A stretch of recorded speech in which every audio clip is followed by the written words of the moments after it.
بسم اللہ الرحمن الرحیم۔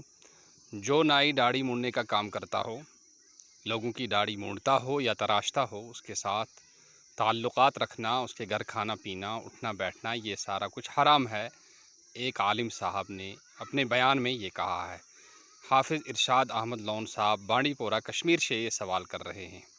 جی ارشاد صاحب، حرام کا تعلق تو اصل میں یہ ہے کہ رزق اگر حرام ہے، کمائی حرام ہے تو اس کے گھر کھانا پینا حرام ہے۔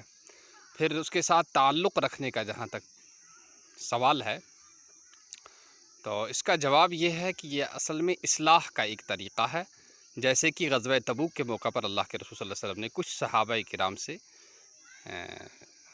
تقریباً 40 دنوں کے لیے کلام کو ترک کر دیا تھا اور ان سے ترک موالات فرما دیا تھا۔ تو دوسری اصلاح کا طریقہ دوسرا یہ ہے کہ اس کو سمجھاتا رہے آدمی، اس کے لیے دعائیں بھی کرتا رہے۔ تو یہ پھر آدمی کی اپنی سوچ پر اور اپنے مزاج شناسی پر منحصر ہے۔ جہاں یہ لگتا ہو کہ ترک تعلق سے یہ آدمی اس گناہ کو چھوڑ دے گا اور اس سے باز آ جائے گا، تو اس سے ترک تعلق ہی کا طریقہ اپنایا جائے، وہی اختیار کیا جائے۔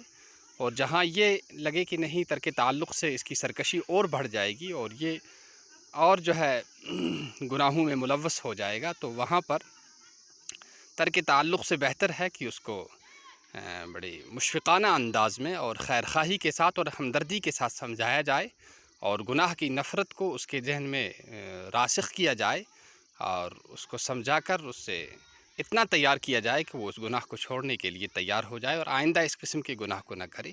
دعوت کے ساتھ ساتھ اس کے لیے دعا بھی کریں۔ پوری امت، پوری انسانیت کے لیے یہ طریقہ زیادہ کارآمد اور زیادہ مؤثر ثابت ہے، جیسے کہ تجربے سے بھی یہ بات ثابت ہو رہی ہے۔ السلام علیکم ورحمۃ اللہ وبرکاتہ۔